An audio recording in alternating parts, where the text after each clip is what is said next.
आदित्य सुशील पर नजरें टिकाए हुए था, जो धीरे धीरे उसी की तरफ आ रहा था, लेकिन बख्शी सर ने पलटकर उसे नहीं देखा। उनका ध्यान पेड़ की तरफ था। वो थोड़ा उसके पास गए और उसे सहलाते हुए उन्होंने कहा, जिस दिन से तुमने मुझे ये नई जिंदगी दी है आदित्य, तब से मैं सोचता हूं कि तुमने जो किया वो कोई जादू नहीं था, पर वो एक तरह का इलाज था जिसे प्राचीन काल में इस्तेमाल किया जाता था। जब मैं फौज में था तब मेरी ड्यूटी एक बार हिमालय में लगी थी और तब हमारे ऊपर हमला हुआ था जिसमें मुझे गोली लगी थी। तुम यकीन नहीं करोगे आदित्य, लेकिन उस समय में मैं मौत की कगार पर पहुंच चुका था। मुझे लग रहा था कि इस दुनिया में अब कुछ भी नहीं रखा है और बस अब मौत का इंतजार करना ही बचा है। तब मैं जाकर इस पेड़ के पास पहुंचा था। इस पेड़ ने मुझे इतना अट्रैक्ट किया कि मैं खुद को रोक नहीं पाया। घाव अभी भी मेरे शरीर में था और खून बह रहा था, लेकिन फिर भी मेरी तमन्ना इस पेड़ को छूने की हुई। इसके पास जाने की वो तमन्ना ऐसी थी जैसे किसी बच्चे को अपनी माँ के लिए होती है। मैं धीरे धीरे करके उसके पास पहुंचा और फिर मुझे उसके फल खाने की इच्छा हुई। तुम मानो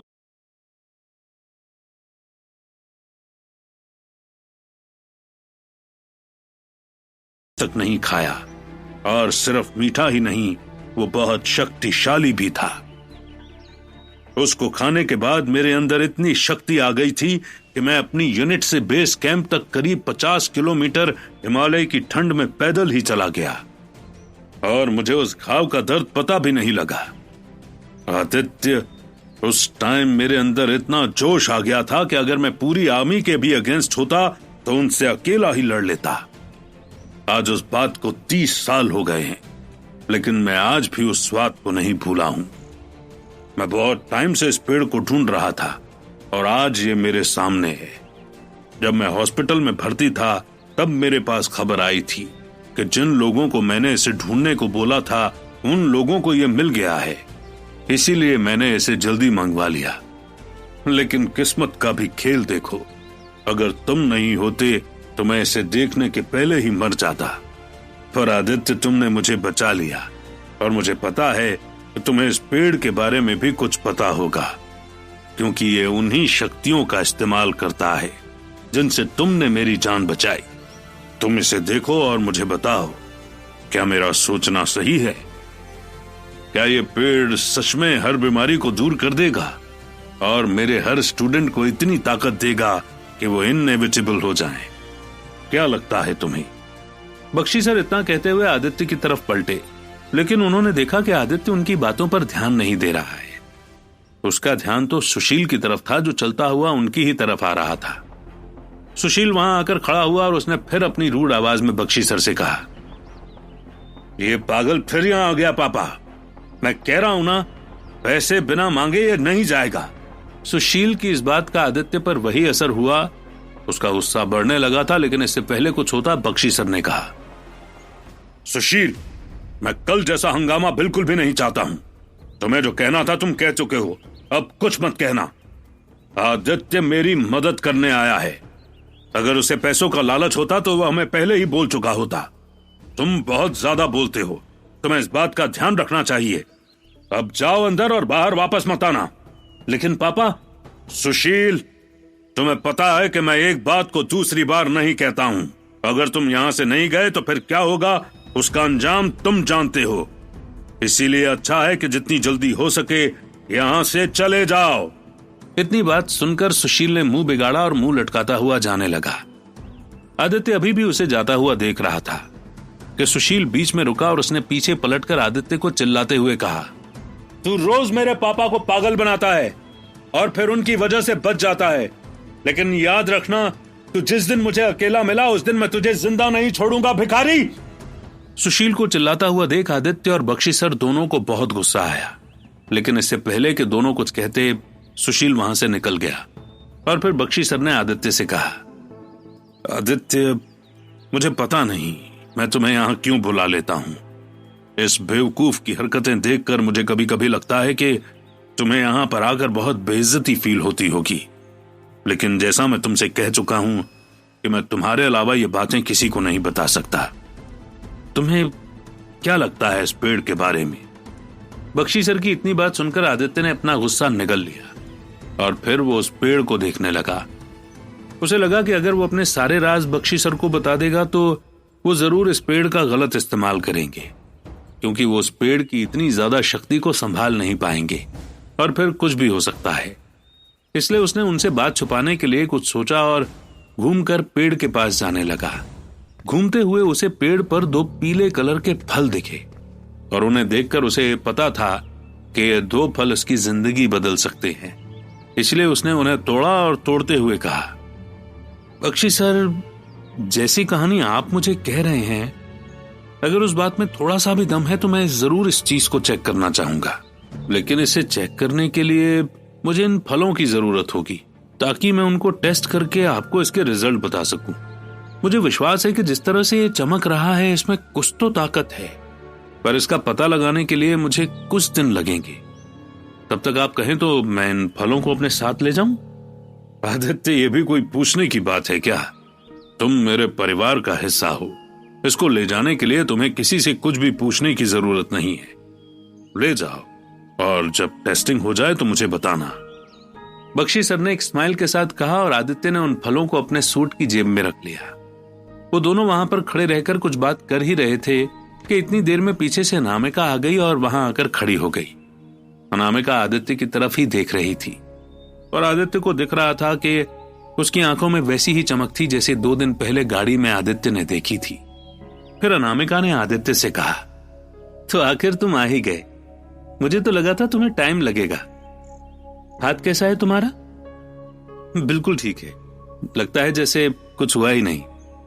हाँ, वो तो दिख रहा है, अनामिका ने कहा और फिर वो पलटकर बख्शी सर की तरफ देखने लगी और उसने कहा, दादू, अभी सुशील चाचा अंदर आए थे। वो पहले आदित्य को गाली दे रहे थे और फिर अनाप शनाप बातें कर रहे थे। वो किसी के कंट्रोल में नहीं आ रहे हैं और यही बार बार कह रहे हैं कि पापा आएंगे तब बात करूंगा। पता नहीं क्या कहना चाहते हैं। मुझे और माँ को तो बहुत डर लग रहा है। मुझे लगता है कि वो कुछ गलत करने वाले हैं, इसलिए मैं आपको बुलाने आई हूं। आप प्लीज उन्हें कंट्रोल कीजिए। अनामिका के इतना कहते ही बख्शी सर के चेहरे पर अलग ही चिंता आदित्य को दिखने लग गई और उन्होंने उसी चिंता के साथ कहा, मुझे माफ करना आदित्य, लेकिन मुझे जाना पड़ेगा। तुम इन फलों को अपने साथ ले जाओ और मुझे जरूर बताना जो भी हो। अनामिका तुम्हें अपने घर छोड़ देगी, ठीक है अनामिका? हाँ दादू, अनामिका ने कहा और फिर बख्शी सर जल्दी से वहां से चले गए। अनामिका और आदित्य दोनों अकेले खड़े थे, लेकिन कोई भी कुछ भी कहने को तैयार नहीं था। अनामिका आदित्य को देख रही थी और वो नजरें चुराने की कोशिश कर रहा था। फिर अनामिका ने आदित्य से कहा, तुमने उस दिन मेरे सवाल का जवाब नहीं दिया था। क्या तुम्हारी शादी हो गई? तुम्हें इससे क्या फर्क पड़ता है? फर्क पड़ता है इसलिए तो पूछ रही हूं। तुम्हें एक लड़की का दिल पता होना चाहिए कि वो अपनी बातें किसी से कहती नहीं है, लेकिन 1000 बातें और 1000 सपनों के साथ अपने दिल में प्यार का जाल बुनती रहती है। और मुझे लगता है कि यही जाल मैं तुम्हारे लिए बुन रही हूं। मतलब तुम कहना चाहती हो कि तुम्हें मुझसे प्यार हो गया है? हाँ, कुछ ऐसा ही समझ लो। मुझे नहीं लगा था कि प्यार नाम की कोई चीज होती भी है, लेकिन जिस दिन से हम मिले हैं उस दिन से मैं बस तुम्हारी ही बातें सोचती रहती हूँ। मेरा कभी कभी मन करता है कि मैं तुमसे मिलने आऊं, फिर सोचती हूँ कि तुम्हारे काम में बिजी होगे इसलिए नहीं आती।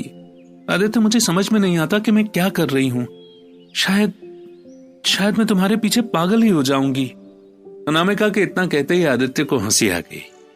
उसने सोचा कि अनामिका वैसी ही बात कर रही है जैसे 14-15 साल की लड़कियां आजकल अपने बॉयफ्रेंड से करती हैं, और वो अपनी हंसी कंट्रोल नहीं कर पाया। उसने अनामिका की तरफ देखा तो उसे समझ में आया कि अनामिका जो भी कह रही है वो एक तरीके से सच है, क्योंकि उसकी आंखें चमक रही थी। आदित्य फिर अपनी हंसी कंट्रोल करके चुप खड़ा हो गया और उसने सोचा कि वो कुछ भी करके अनामिका को मृणाली के बारे में नहीं बता सकता और ना ही उसे हाँ कह सकता है। इसलिए उसे एक ही चीज करनी पड़ेगी और वो है झूठ बोलना। और फिर उसने झूठ बोलते हुए कहा, माफ करना अनामिका, मेरा हंसने का कोई इंटेंशन नहीं था। बात दरअसल यह है कि तुम जिस आदित्य शंकर को दिल दे चुकी हो वो जाति से ब्राह्मण है और जीवन भर ब्रह्मचारी रहने की प्रतिज्ञा ले चुका है। मैंने अपनी पुरानी जिंदगी में बहुत गलत काम किए हैं और उन्हीं का फल भुगतने के लिए मैंने ये प्रतिज्ञा ली है। मुझे माफ कर देना, लेकिन तुम जो चाहती हो वो पूरा नहीं हो सकता। हम दोनों बस दोस्त बनकर रह सकते हैं, उससे ज्यादा कुछ नहीं। ओह, अनामिका ने कहा।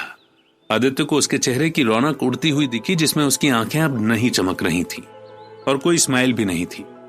आदित्य ने सोचा कि उसे अपनी जिंदगी का शादी वाला सच छुपाने के लिए न जाने कितने लोगों से कितनी बार झूठ बोलना पड़ता है, लेकिन वो मजबूर है और ये बात दुनिया नहीं समझ सकती।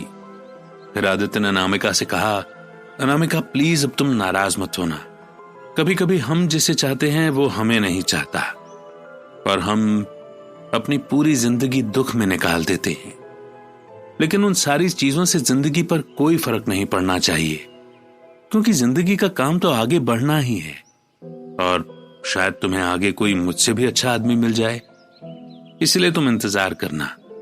मैं तो बस तुम्हें यही एडवाइस देता हूं। देखो, अब शाम ढलने को है और मुझे घर भी जाना है, तो अगर तुम बुरा नहीं मानो तो क्या तुम मुझे ड्रॉप कर दोगी? हाँ आदित्य, क्यों नहीं, अनामिका ने कहा। और फिर दोनों चलते हुए अनामिका की कार में बैठ गए। अनामिका ने कार चलाई और आदित्य को समझ में आ गया था कि कुछ सिचुएशन से उसका रिश्ता बहुत ही अजीब है, जहां पर या तो वो किसी को खुश कर सकता था या फिर किसी को दुख दे सकता था। पूरी कार का सफर बिना किसी बात के ही बीत गया और फिर अनामिका ने आदित्य को अपने घर उतार दिया। इस बार गाड़ी से उतरने के बाद उनके बीच में कोई भी बात नहीं हुई। फिर आदित्य अपने घर की तरफ बढ़ा तो खिड़की से मृणाली उसे देख रही थी और वो अपने आप से सवाल कर रही थी कि आदित्य ये किस लड़की के साथ आया है और फिर उसका इसके साथ क्या चक्कर है।